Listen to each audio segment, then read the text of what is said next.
Now, ancient Greek astronomers believed that the Earth was the center of the universe. This model is called the geocentric model. Geo, of course, is a Greek for Earth. Why, you ask?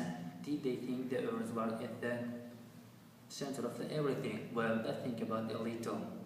They were on the Earth, and the Earth obviously was not moving. I mean, if the Earth moved below our feet, coals and birds would be left behind as we moved, right? If we jumped into the air, we wouldn't land the exactly same place that we jumped from.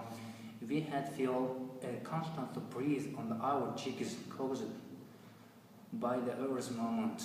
And then, of course, when the Greeks looked up the sky, it seemed that all bodies they saw were revolving around the Earth. So you see, this was really a very sensible theory. A theory that was confirmed by observation. Around the 2nd century, Ptolemy, a great astronomer living in the Egypt, collected all the ideas of Greek astronomers in a book collected Almagest, which means great traitors. This Ptolemy, by the way, was quite a genius. He also wrote books about optics and geography. So anyway, he developed an elegant model of the universe that worked like clockwork. This model is also associated with Ptolemy, it is. We call it the Ptolemaic model. It is a model that planets are point of a line. It touches the crystal spheres, the celestial spheres, they were called. The spheres fit one inside other and move in the perfect harmony. Their circular movements were believed the created kind of music called the music of the spheres. I always liked that idea, even the music. So anyway, in this system, the Earth is immeasurable and is located at the very heart of things. The Moon is attached to the closest sphere, followed by the inner planets Mercury and Venus. Then came the Sun, followed by the rest of the known planets, Mars, Jupiter, Saturn. The stars are attached to the outermost crystal spheres. All of these heavenly bodies are made out of the same glowing substance called perfect matter. Now, there were problems with this model. One was the retrograded movement of the planets. Sometimes planets such as Mars seems to slow down and then change direction. They actually seems to go backwards and then look around and go other way. That's why the Greeks called them planets. Planet is a Greek for wonder. Actually, this is an optical illusion caused by the fact that various planets don't take the same amount of the time orbit the Sun. Ptolemy's theory is that, well, he devised a trick to explain his abnormality. He invented the idea of ipsicycles. I'm not going to bother explain ipsicycles because they are very, very complicated. In fact, hardly anyone completely understands these systems today, but his system was remarkably accurate. It could predict the future position of the planets and even predict solar and lunar eclipses.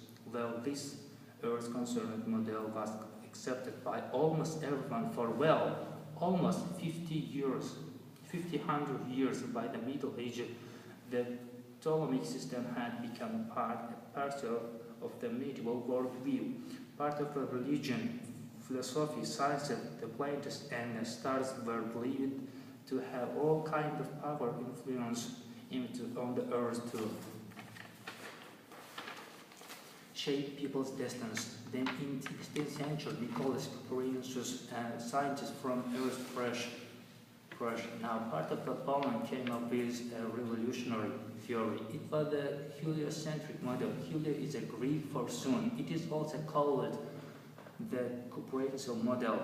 In this model, the sun is the center of the universe, and all the planets circle it, moving the same direction. First Mercury, then Venus, then Earth. The moon naturally circles on the Earth, further out from the Sun are the orbits of Mars and the other planets. It wasn't until a century later when Galileo built a telescope and turned it on the planets that the Ptolemaic model could be definitely proven false. Galileo learned that Venus was faces just like the Moon, crescent for crescent let it disappear. In the Ptolemaic system, Venus should always look like a crescent when viewed from the Earth. But because actually it is a lead from the center of its orbit by the Sun, Venus was a complicated set of the faces. So Galileo proved that Ptolemy was wrong. Of course, nowadays we know that the Copernican system presents reasonably a great picture of our solar system, but not of the universe. Copernicus didn't know what to make of the stars. He said they were far away, point of blind and unknown nature. It is impossible for him to know that they were much like our sun, only unthinkable far away. Today we know that the sun is only 1 million of stars in our galaxy. We were not in the center of the galaxy, that galaxy, but way out in the one arm, out in the suburbs. Not only that, we now know that our galaxy is only one of the million, maybe trillion of galaxies. So, in a couple of thousand years, we have moved from being right smack in the center of the universe to living on the rather insignificant piece of real estate.